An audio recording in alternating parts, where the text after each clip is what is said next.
Chapter 6 The Big Idea. 3 things happened later that same afternoon. Nick and Janet Frisk had missed the bus because of a school newspaper meeting, so they walked home together.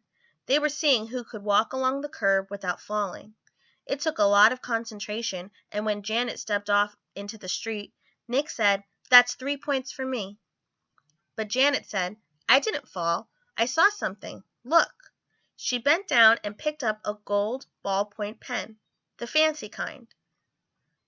That was the first thing Janet, finding the pen. They got back on the curb, and Nick followed Janet, putting one foot carefully in front of the other on the narrow concrete curb. And while he stepped along, he thought back over the school day, especially about his report, and what Mrs. Granger had said about words at the end of the period finally sank in. That was the second thing, understanding what Mrs. Granger had said. She had said, "Who says dog means dog? You do, Nicholas." "You do, Nicholas," he repeated to himself. "I do," Nick thought, still putting one foot in front of the other, following Janet. "What does that mean?" And then Nick remembered something. So now I'm starting to think that he's up to some kind of trouble. When he was about 2 years old, his mom had bought him one of those unbreakable cassette players and a bunch of sing-along tapes. He had loved them, and he played them over and over and over and over. He would carry the tape and the player to his mother or his big brother or his father and bang them together and say, "Gawagla, gawagla, gawagla," until someone put the cassette in the machine and turned it on. And for 3 years, whenever he said "gawagla," his family knew that he wanted to hear those pretty sounds made with voices and instruments. Then, when Nick went to preschool, he learned that if he wanted his teacher and the other kids to understand him, he had to use the word music, not gawagla. But gawagla meant that nice sound to Nick because Nick said so.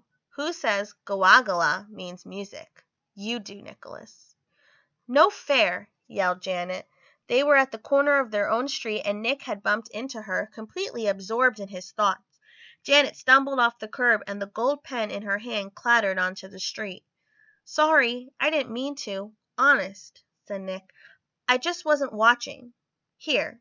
Nick stooped over and picked up the pen and held it out to her. "Here's your—" And then when the third thing happened. And that's when the third thing happened. Nick didn't say pen. Instead, he said, "Here's your Frindle." "Frindle?" Janet took her pen and looked at him like he was nuts. She wrinkled her nose and said, "What's a Frindle?"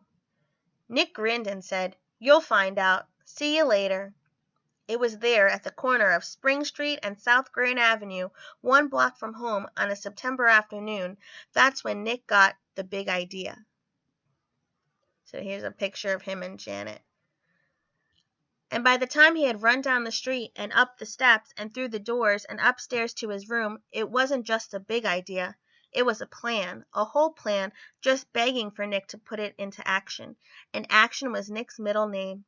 The next day after school, the plan began. Nick walked into the penny pantry store and asked the lady behind the counter for a Frindle. She squinted at him. "A what?" "A Frindle, please, a black one," said Nick. "A Frindle, please, a black one," and Nick smiled at her.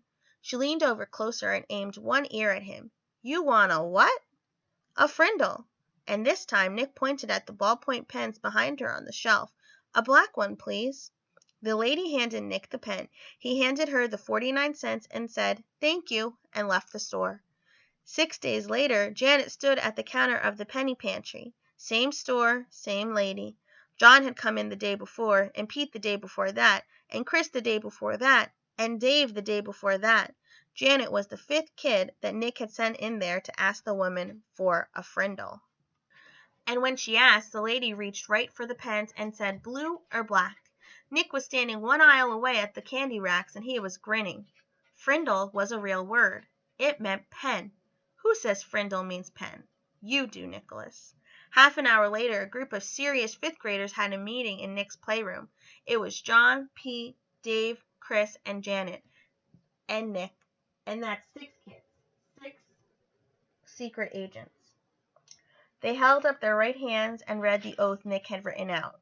From this day on and forever, I will never use the word pen again. Instead, I will use the word Frindle, and I will do everything possible so others will too. And all 6 of them signed the oath with Nick's Frindle. The plan would work. Thanks, Mrs. Granger.